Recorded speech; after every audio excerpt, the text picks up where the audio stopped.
రామలింగుడు ఏం చేస్తాడు కూడా వచ్చే లోపలే ఈ లోపల ఒక మంచి దోవతి కప్పుకుంటాడు. అది కాశ్మీర్ నుంచి రప్పించింది.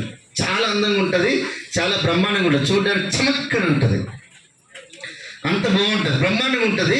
అయితే ఏం చేస్తాడు అనుకుంటే అది వేసుకుంటాడు. తర్వాత మంచి పైజామా వేసుకుంటాడు. తర్వాత ఆయన ఒక పట్టు వస్త్రంతో కప్పిన ఒక గ్రంథాన్ని పట్టుకుంటాడు. నడిచేటప్పుడు కూడా బంగారు ఇటుకలు ఉంటాయి కదా, ఈ బంగారు ఇటుకల మీద నడుచుకుంటూ వస్తాడు. ఇటుకల మీద నడుచుకుంటూ వస్తాడు. వచ్చేసరికల్లా పట్టు వస్త్రం, కాశ్మీర్ దోవతి, బంగారు ఇటుకల మీద నడుచుకొని వచ్చేసరికల్లా ఈ పండితుడికి సగం బలం పోతుంది.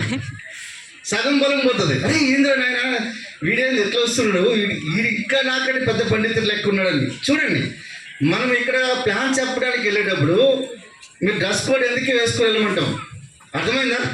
చాలా మంది నిక్కర్ల మీద ప్లాన్ చెప్తారు. నాకైతే టక్మని కొట్టాలనిపిస్తుంది. చెప్తాను చూడండి. ఈ సిచ్యువేషన్లో ఎప్పుడైతే ఆయన ఎదురుపడ్డాడో 50% ఆయన బలం తగ్గిపోయినట్లు.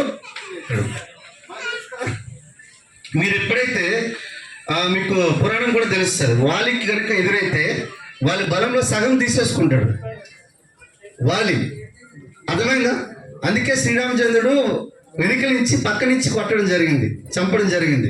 అది చాలా మందికి తెలియదు. చాలా మంది అనుకుంటే వేరే సరే ఎదురుపడే చంపొచ్చు కదా ఇది అనుకుంటే ఆయన కూర్చుని వరం అది. కొన్ని సిచ్యువేషన్లో మనం సామధానం మీద దండోపాయాలను ఉపయోగించి ఏదో ఒకటి చేసి చేయాలి, అవునా కదా?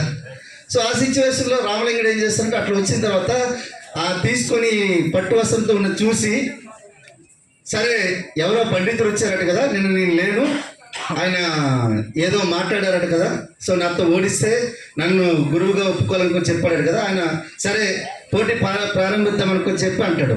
ఈ మాట అనగానే పోటీ ప్రారంభించారు అనగానే, సరే ఏ గ్రంథంతో పోటీ ప్రారంభించాలనేసరికల్లా ఈయన దగ్గర ఒక గ్రంథం ఉంటుంది కదా, ఆ గ్రంథాన్ని పేరు ఉంటుంది అనమాట. సో ఆ గ్రంథం ఒక పేరు ఉంటుంది, దాని పేరు ఏం గ్రంథం సార్ అది?